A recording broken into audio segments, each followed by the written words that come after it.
So Instagram is telling me that it's calling more viewers to come and watch. Goodness, it's dark. It's so dark. Trying all I can to make it better, guys. Jeez. So,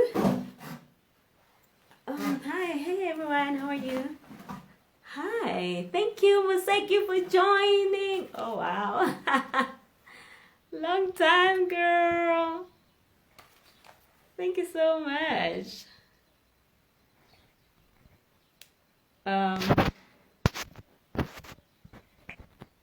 Jeez, what did I just do? I wanted to wave back. Anyway, so I'm still waiting for Care Organics, my Ghana, to join. It's taking a while. So I'm thinking, because I promised people I'd be doing a live, I should just go ahead and do it. And then if she joins, then we'll do it together. So I think Care Organics is based on self-care. And so she watched my videos and saw me talking about finances. And she thought, personal finances are actually also part of self-care. So, yeah, I think I'm just going to go ahead with it. And hopefully she'll join in. I don't know what the problem is. And, yeah, hopefully she'll join in. Jeez, I don't like how dark it is. It's because it's cloudy outside. I always use natural light. So, yeah, the things that she wanted me to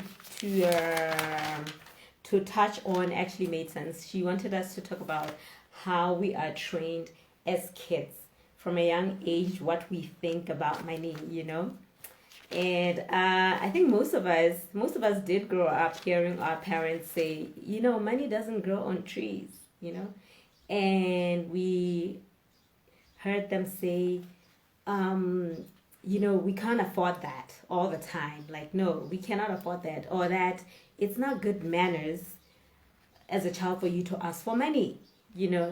I mean, some parents went even as far as, it's sent to us for money.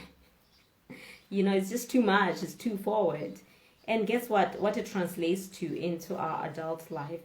You go to work, you work hard. You are like the hardest working person. And yet you can't just, have this audacity to ask for a raise in your salary. Because you just like, I remember when I started when I started working at my first job, and I'm a geologist, so it was a small firm. So the boss guy was really nice. If you went and asked him for more money, or that you need something extra because you stay far, you need a house, he would actually help you out. But if you were just quiet, you were going to suffer. And I knew that I was a quiet person. And I said, I'm not going to survive in this environment. I actually felt like it was a very unfair environment to work in, because unless you went and talked to the director, then, things are not going to go well for you.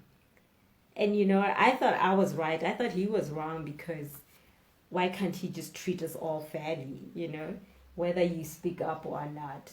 So I left that job because I thought it was not going to work for me. So people used to go, like, actually in our contract, when I started working for them, in our contract, it said that we were entitled to housing allowance. But guess what? Because I'm from the next town, from like Greater Gaborone, they said, no, you don't need the house allowance. Can you believe it? Can you believe it? And I didn't say anything. I was like, oh, okay, wow. The other guys they actually looked for houses for the other guys, because they felt like they were from far away, from out of town. Therefore, they need a place to stay, and it has to be close by, So guess what? That did not work for me. I should have said, it's in your contract.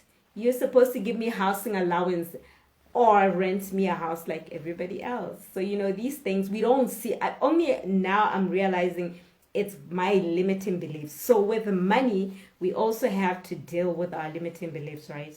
So that's very important. And also, when our parents raise us saying that, there's no money in this house. What do you want? We give you food. That should be enough. Or we taking you to expensive schools. So what starts registering in our minds is that we can't afford it all. We can't have it all. We can't have the nice cars and take our kids to expensive schools, as well as living a great lifestyle. We start to believe that money is a limited resource, and no matter what you do, you only live up to the expectations that you have in your mind. No matter how brilliant you are. I was just listening to Terry Savelle a few hours ago, and she was saying it's always said that the sky is the limit, and she said, but in fact our belief is the limit. We can only live up to the limits that we have in ourselves, right? So yeah, that's how we grew up. And last year I worked with a coach. Her name is Situnya Munyati, a life coach. Now she's based in the UK, but she still takes clients from Botswana. She's really good. So she taught me these things as well, like about limiting beliefs, and that it's easy to. I'm also reading a book by Bob Tracy, like some Brian Tracy. He's really good. It's my friend's book, and he's talking about how you can actually like eliminate these limiting beliefs. You just say, okay, I have this limiting belief. I'm going to start changing it by saying the opposite. If I believe that I am not able to save money, like how I used to believe. I used to think, no, I can't save money because if I save it, if I need it, I just go get it. That's a limiting belief. If you start believing that everybody has debt, you must live in debt. I've once heard somebody say that. Everybody lives in debt, and that was her limiting belief, and it's causing her to go into debts. Is that a life to live? No, it's not. So we have to look at these things, and start seeing what we believe about money and what we must change, the beliefs that we must change, so that we start to live the lives that we want. Yeah. So, and then what else? She also wanted me to talk about tips on how to manage money and the long and short term planning, financial planning. So, guys, do visit my YouTube channel. It's called The Chat with Huitzi. I have the link here on my Instagram to my YouTube channel. So that is where she saw the videos, the budgeting 101, I think, and the other one was come along with me and how to make your money grow. Yeah, watch those videos. I must say, it's been a long time doing this. I missed it. I missed a sit down, guys. So about short and long-term planning, I'd just say, like, you do need to save money for the future. I once heard this lady who works in investments. She was saying how, at that time it did not click. She was saying how we must really prepare for our retirement. She'll say, like, when you're still working, you want to just take care of your kids and everybody else and spend all the money on them, and you're forgetting that there's going to be a time when you cannot earn money, and these people will now be wasting with their own families, now raising their own families, and you'll be left on your own because you're not used to a lifestyle of poverty. You know what I mean? And I realized, oh my goodness, it's so true. These people cannot cope, and we are now grown up and dealing with our own problems, and we can't take care of them all the time. We're taking care of little ones, etc., etc. So that is why it's important to say, because some people say, no, you must use up your money, use up your money because you're gonna die. You're far from dying, bro. So it's important to that is what we need long-term planning for, also for future goals, big goals, big money goes like bigger for cars and houses and things like that. And for long time planning, obviously you need investments. This is money that you put away and never touch, like for the longest time. So in Botswana, most commonly I think we used Metropolitan and Botswana Life. And people are complaining actually about these places, but I said, I have never had a problem with them. It's because I once attended their school where they were teaching people how to get people to sign contracts with them. So I learned much more. I understood the difference between investment portfolios and funeral, portfolios and things like that. And it works. It has worked for me. I knew, for example, that I can't cancel the policy before 3 years because at that time the money is just really for administrative costs. Somebody to sit down with you and really explain how these things work. Don't just sign on the dotted lines and give your money away. Like she's saying, most people are doing that. They sign up for investment policies and think it's just savings and they can come in anytime, and only for them later on to be told they don't have any money in there. So what is the most important thing is to have financial literacy. And talking about training as a child, we are not taught financial literacy at school, let alone at home, where we come from middle class families or poor families. Unless you're rich. If Robert Kiyosaki's book Rich Dad Poor Dad, what the rich teach their kids that the poor do not.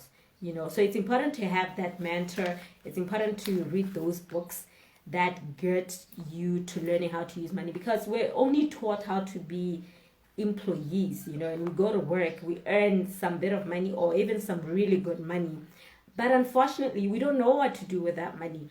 All we do is spend, buy liabilities. We do not know what an asset is. So it's very important to have a collection of books, read, find out how you must be using your money. If you do not like reading, these days there's lots of podcasts, there is YouTube channels that are dedicated just to finances.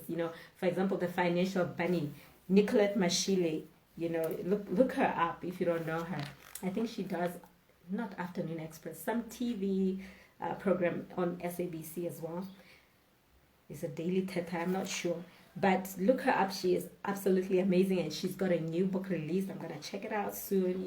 At Exclusive Books, and these are the things that are gonna set you on the right direction to make amazing money choices. I think my testimony after learning about finances was how I actually got my house when I had worked for and working for government, earning little, because like with government at the beginning you don't earn too much, but I hadn't been working for so long, so my salary was still like at the lower ranges, C scale, if you know, and I still managed to get a house. I think why? Because I had the financial literacy. I had the understanding that buildings are assets, right? So the things that I had said on that video include budgeting, or just a road to wealth. We want to make wealth, right? And having debts is having a negative balance. It means like you don't have money and you're spending, somebody else's money. You're not increasing your money. You're most definitely decreasing it. Saving money means that you are increasing your finances, right? So what we want to do is to eliminate debt. I always wish that before I was starting to work, they were saying, you don't do hire patches. You don't want these people coming after your things, your fridges, your bed, your whatever. You have to buy things in cash. But for example, some things that I was not taught, one important thing that I wish I had been taught was like saving immediately. Or if you're starting to work, maybe you earn just 8 grand. I wish I had been told don't go shopping. Chill, you know, you know, just save the 6 grand because you'll use the 2 grand, yes, for food and for transportation, you know, and you're still staying at home just to save your money. Imagine I was staying at home for the longest time, and you know, I didn't get that information. I'm not blaming anyone, but I'm just saying now we need to teach ourselves and to know that that's the type of thing we must pass on to our little, you know, sisters and brothers and cousins, and say, you know, when you start working, just save so that you are accumulate wealth. You know, I like to give examples. Say you do earn the 8,000 and you save like 5 grand a month. Do you know how much that is in just 1 year? And a year, you know, a year just goes by just like that. In a year, it's 60 grand. Can you imagine? So now the next year you're able to do what? Put down a deposit for your car. If you want a brand new car, if you want a second hand, you can actually buy your car cash and keep saving the 5 grand. You do not live in debt to anyone, you know, and you find opportunities as plots to buy. You buy cash, you know, that's investments, and the value of land keeps increasing in our country. You know, you might know that, like every single year. And by the time you go to like 5 years, you have accumulated so much, you are able to like sell some of that and build with the proceeds of, you know, you're just set for life, man. You just like way above your already just from saving something that is so simple. So, you know, that's the type of knowledge that we must pass on. Instead of living in debt, it's sometimes it's like our subconscious works on us, like, you know, like with the sometimes I've seen with myself, when you've got like very little money left, it's like you want to finish it off now because maybe you lose hope or something, you know. So we have to work on these things, right? So yeah, I talked about how we must save, guys. It's extremely important. We cannot live without it. And one other way, if you feel like how I used to feel that you can't save, do it automatically. I once read this book called The Automatic Millionaire. You know, I don't know if it's also The Millionaire Next Door. I don't know if that's the same title of the same book, or that's another book as well. So the automatic millionaire, you don't like take all your money and go take it to a savings bank. No, you make a stop order, or like in Botswana you can use things like cooperatives, like where the money even gets out of your payslip. You know, there's like channels like that, vehicles like that that'll really assist you to save, and it's really good. So look out for those things. You know, one of them is like bope, especially if you work for government. There's tutor cycles. These guys must pay me. If you work in the minerals sector, government, there is Totika Zero. And Toti these days, it gives dividends, right? Like every 6 months or something, you know. So I want to rejoin them. But I'm already in the other ones, and it's so helpful. You know, I want to save like crazy amounts of money. I mean, I am cutting down on my debts, you know, and the other one I went to see, like, which I'm suggesting to you as well.